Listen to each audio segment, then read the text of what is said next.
Friends, in this video for I Thought Wealth, I am going to talk to you on the topic why you must not be a copycat. Everybody thinks the easy way is the best way. In investing, what is the easy way?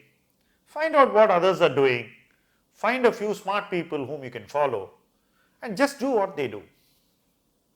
But the problem is, millions of people are trying to do this at the same time. Because millions of people are doing this, the so-called people whom they follow look smarter simply because too many people are doing the same thing. For example, somebody gives you a name of a stock on a YouTube video with a certain logic. Assume they have a very high subscriber base and very high views. A video well made can easily become viral. So what happens? Lakhs of people see it and then they go in and buy the stock. When lakhs of people go in and buy the stock will naturally go up because it may not be as liquid as it can take in lakhs of investors at the same time. So, it does appear for some period of time that the person who gave the idea is a genius.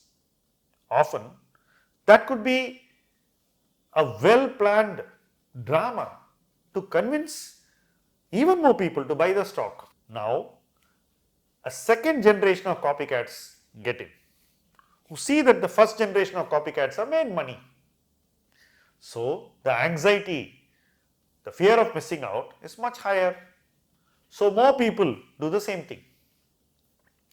This is how copycats get trapped in the stock market.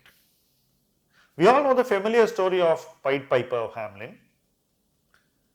Copycats generally run the risk of becoming rats and they don't realize that somebody is playing music just to trap them until they are stuck in the waters struggling to survive.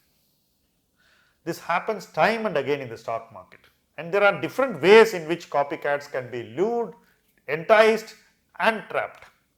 One is the traditional TV appearance. The second is Twitter, third is WhatsApp, fourth is Telegram, fifth is training and the last one is even probably LinkedIn. So, people go to great lengths today to create technically very appealing presentations. The sophistication with which copycats are enticed is far higher today than ever before.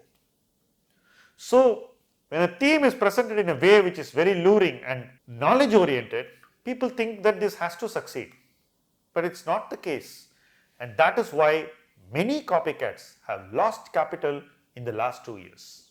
But still the temptation to be a copycat is very high simply because it is the easy way.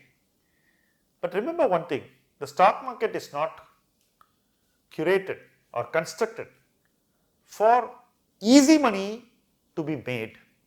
In fact, it is the place where easy money is always lost in an even easier way, right. So, you make easy money and then you lose all of it in a far quicker way.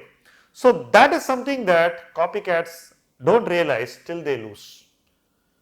Contrast this with an individualistic, self-aware, knowledge-oriented investment process. You take full responsibility, you do not take ideas from others. So, you develop an approach where you generate ideas and you validate ideas and then you participate in them. Your participation, your sense of ownership is so high. You know everything about the idea or at least you know enough about the idea to make the decision and you know that if the decision goes wrong, you take full ownership. Contrast this with a copycat, he never takes ownership except when it is very successful. He does not want others to know that he got a successful stock by being a copycat. But if it fails, he will conveniently put the blame on the person he copied from. This behavioral trait of externalizing failure and taking credit for success will not make anyone into a good investor and that is another strong reason why you must not be a copycat. In tough times, people who own ideas which they ideated and developed are going to do much better and going to feel far more comfortable than copycats. It's always better to be your own person, to be your own investor, and to not make a copycat of yourself. Thank you for watching this video.